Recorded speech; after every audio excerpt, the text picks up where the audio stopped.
8 मार्च 2014 Bharatiya Janata party ने NDTV का बहिष्कार किया। थोड़ा पीछे जाइए, 2012 के बाद से ही मीडिया का एक बड़ा धड़ा बीजेपी के पक्ष में और 2014 के बाद बीजेपी सरकार के पक्ष में प्रोपेगेंडा चलाने लग गया।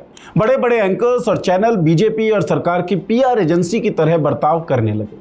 आपके साथ मैं हूं अंजना। ये टीवी मीडिया के सबसे बुरे दौर की शुरुआत थी, जो बाद में और भी अधिक बुरा होता गया। मोदी जी वो कुछ पाकिस्तान से वीडियोस भी आते हैं, वो कह रहे हैं कि मोदी वहां भी प्रधानमंत्री बन जाए। लेकिन एनडीटीवी टीवी चैनल्स की भीड़ में अलग खड़ी दिख रही थी। रिपोर्टिंग खत्म हुई नहीं थी और प्राइम टाइम प्रोपेगेंडा डिबेट्स में तब्दील नहीं हुए थे। एनडीटीवी को छोड़ दें तो बीजेपी सरकार और नरेंद्र मोदी सवालों से लगभग आजाद हो गए थे। सरकार इस लगभग आजादी को एब्सोल्यूट आजादी में बदलना चाह रही होगी। कई बार एनडीटीवी का प्रसारण रुका। आईटी सेल ने एनडीटीवी और उसके मुख्य चेहरे रवीश कुमार को खूब ट्रोल किया और इन्हीं सब के बीच साल 2017 में सीबीआई ने एनडीटीवी के संस्थापकों प्रणय रॉय और राधिका रॉय के खिलाफ एक आपराधिक मामला दर्ज किया और आखिरकार साल 2022 में अडानी ने एनडीटीवी पर नियंत्रण कर लिया, एब्सोल्यूट कंट्रोल। रवीश कुमार ने एनडीटीवी छोड़ दी। एनडीटीवी भी धीरे धीरे बाकी टीवी मीडिया की तरह बर्ताव करने लगा। अब सीबीआई ने एनडीटीवी के संस्थापकों के खिलाफ चल रहे मामले को बंद कर दिया है और क्लोजर रिपोर्ट में लिखा है कि पूरे बिजनेस ट्रांजैक्शन में कुछ भी अवैध नहीं था। तो क्या यह सारी साजिश किसी प्राइम लीडर के इशारे पर टीवी मीडिया पर एब्सोल्यूट कंट्रोल के लिए रची गई? जानते हैं इस वीडियो में। नमस्कार, मैं हूं नीरज और आप देख रहे हैं पॉलिटिक्स।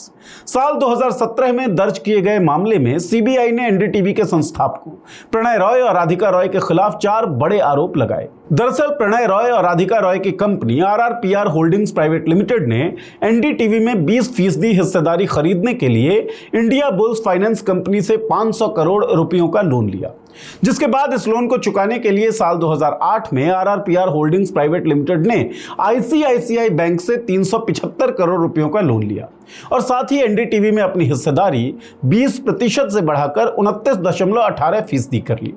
आईसीआईसीआई बैंक से लोन के बदले कंपनी ने 61% प्रमोटर्स के शेयरों को गिरवी रखा, जिसमें सीबीआई ने आरोप लगाया कि RRPR होल्डिंग्स ने प्रमोटर शेयर गिरवी रखते समय securities and exchange board of India यानी सेबी से परमिशन नहीं ली, जो कि कानून का उल्लंघन है। इसके साथ ही एक और आरोप लगा कि आईसीआईसीआई बैंक का कर्ज चुकाते समय इन्होंने बैंक के साथ धोखाधड़ी की, जिसकी वजह से बैंक को 48 करोड़ रुपयों का नुकसान हुआ।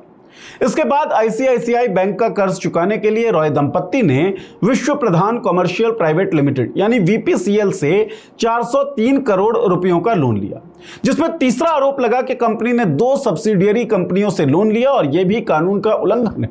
इस लोन के बदले में प्रणय रॉय और राधिका रॉय ने अपनी company RRPR holdings private limited के पास एनडीटीवी के 29.18% शेयर वीपीसीएल को गिरवी रख दिए, जिसमें चौथा आरोप लगा कि RRPR होल्डिंग्स प्राइवेट लिमिटेड ने शेयर गिरवी रखने के बारे में ministry of information and broadcasting को सूचित नहीं किया, जो कानून के हिसाब से करना चाहिए था। लेकिन यह मामला और इसमें चारों आरोप बेबुनियाद थे। समझिए कैसे। पहला आरोप, प्रमोटर्स शेयर गिरवी रखते समय सेबी से परमिशन क्यों नहीं ली गई? देखिए, प्रणय रॉय और राधिका रॉय की company RRPR holdings private limited ने 61% प्रमोटर्स शेयर साल 2008 में गिरवी रखे थे, जबकि शेयरों को गिरवी रखने के लिए सेबी से परमिशन लेने का नियम सेबी रेगुलेशन में 28 जनवरी 2009 को जोड़ा गया था। इसका मतलब यह हुआ कि जब रॉय दंपत्ति ने प्रमोटर शेयर गिरवी रखे तब यह नियम था ही नहीं, इसमें इनको दोषी नहीं ठहराया जा सकता। सेबी ने खुद 4 अगस्त 2017 को एक पत्र जारी करके यह स्पष्ट किया। दूसरा आरोप, रॉय दंपत्ति ने आईसीआईसीआई बैंक के साथ धोखाधड़ी की है, जिसकी वजह से बैंक को 48 करोड़ रुपयों का नुकसान हुआ। प्रणय रॉय और राधिका रॉय ने बैंक से 19% की ब्याज दर पर पैसे लिए थे, लेकिन भुगतान 9.5% के ब्याज दर से किया। इस मामले में सबसे चौंकाने वाली बात यह है कि आईसीआईसीआई बैंक ने कभी भी इस मामले की शिकायत की ही नहीं, क्योंकि प्रणय रॉय और राधिका रॉय ने बैंक के साथ धोखाधड़ी नहीं की थी। हालांकि रॉय दंपत्ति ने 9.5% के ब्याज दर से आईसीआईसीआई के लोन का भुगतान किया था, लेकिन ऐसा करने के लिए बैंक ने ही छूट दी थी और बैंक ऐसी छूटें अक्सर देती है। अगर किसी कंपनी की वित्तीय स्थिति कमजोर हो।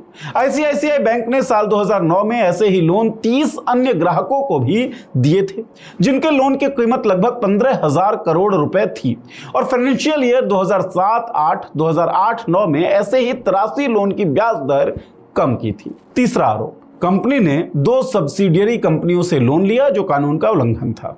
आरआरपीआर होल्डिंग्स प्राइवेट लिमिटेड ने आईसीआईसीआई बैंक का लोन चुकाने के लिए VCPL Vishwarupa commercial private limited से 403 करोड़ रुपयों का लोन लिया था। वीसीपीएल रिलायंस की एक सब्सिडियरी है। वीसीपीएल ने इस लोन को 2 किस्तों में कई कंपनियों Reliance strategic investment private limited, Reliance ventures limited और शेनानो रिटेल प्राइवेट लिमिटेड के जरिए ट्रांसफर करवाया। पहली किस्त 350 करोड़ रुपए 5 अगस्त 2009 को, दूसरी किस्त 53.75 करोड़ रुपए 25 जनवरी 2010 को। इस पर भी सीबीआई ने यह आरोप लगाया कि कोई भी कंपनी 2 से अधिक सब्सिडियरी कंपनियों के माध्यम से लेन देन नहीं कर सकती, इसलिए यह कानून का उल्लंघन है। लेकिन यहां भी वही मसला था कि 2 से अधिक सब्सिडियरी कंपनियों से लेन देन न करने का कानून 21 सितंबर 2017 को लागू हुआ। तो 2009 और 2010 में की गई ट्रांजैक्शन पर यह कैसे लागू हुआ? इसलिए इस आरोप का भी कोई आधार नहीं बचा। चौथा आरोप, प्रणय रॉय और राधिका रॉय ने अपनी company RRPR holdings private limited के पास एनडीटीवी के 29.18% शेयर वीपीसीएल को गिरवी रख दिए, जिसके बारे में मिनिस्ट्री ऑफ इंफॉर्मेशन ब्रॉडकास्टिंग को इन्फॉर्म नहीं किया गया। देखिए, यह आरोप भी बेबुनियाद था। 4 जुलाई 2017 को यह कानून बनाया गया कि कोई भी संस्थान शेयर गिरवी रखने से पहले ministry of information and broadcasting को इन्फॉर्म करेगी। लेकिन प्रणय रॉय और राधिका रॉय की company RRPR holdings private limited ने यह शेयर साल 2009 में गिरवी रखे थे और तब यह नियम था नहीं। ये चारों उदाहरण दिखाते हैं कि एनडीटीवी के खिलाफ कानूनी आवश्यकताओं के हिसाब से ये आरोप तोड़ मरोड़ कर लगाए गए थे। एनडीटीवी के खिलाफ कार्रवाई केवल सीबीआई तक सीमित नहीं थी। ईडी और आयकर विभाग ने भी इस मामले की जांच शुरू की थी। एनडीटीवी के दफ्तरों और प्रणय रॉय के घरों पर छापे मारे गए। यह बिल्कुल साफ है कि यह कदम एनडीटीवी पर दबाव बनाने और उसे कमजोर करने के लिए उठाए गए थे और हुआ भी कुछ ऐसा ही। प्रणय रॉय और राधिका रॉय एनडीटीवी को बेचने के लिए मजबूर हो गए। इस पूरी कहानी का सबसे अहम मोड़ 2022 में आया, जब अडानी ग्रुप ने एनडीटीवी का अधिग्रहण कर लिया। यह अधिग्रहण वीसीपीएल के जरिए ही किया गया। वीसीपीएल के पास 403.85 करोड़ रुपयों के लोन के बदले एनडीटीवी के 29.18% शेयर गिरवी रखे हुए थे। अडानी ने वीसीपीएल को ही खरीद लिया, जिसके बाद 29.18% शेयर अडानी के हो गए। बाद में ओपन ऑफर के जरिए अडानी ने 26% शेयर और खरीद लिया और पा लिया एब्सोल्यूट कंट्रोल। एनडीटीवी, जो एक समय सत्ता के खिलाफ बेबाकी से खड़ा होता था, अब एक ऐसे कारोबारी समूह के नियंत्रण में चला गया जिसे मोदी सरकार का करीबी माना जाता है। इस पूरी प्रक्रिया को देखकर यह लगता है कि पूरा मामला एक सुनियोजित षड्यंत्र का हिस्सा था, जिसका उद्देश्य एनडीटीवी और उसके संस्थापकों को दबाना और बदनाम करना था। इस मामले में कई बड़े सवाल उठते हैं, जिनमें से एक ये है कि कैसे राजनीति और कॉरपोरेट हितों के बीच एक स्वतंत्र मीडिया संस्थान को निशाना बनाया गया। जब सीबीआई जैसी सरकारी एजेंसियां अपनी शक्तियों का उपयोग करके स्वतंत्र पत्रकारिता को दबाने का प्रयास करती है, तो यह केवल एक कानूनी संघर्ष नहीं रह जाता, बल्कि यह लोकतंत्र के मूल्यों और प्रेस की स्वतंत्रता पर हमला बन जाता है।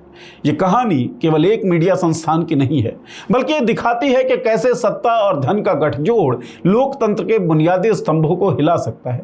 और इस बीच सीबीआई जैसी एजेंसियां, जिनका काम जनता के अधिकारों की रक्षा करना है, एक राजनीतिक एजेंडा को पूरा करने का साधन बन जाती हैं।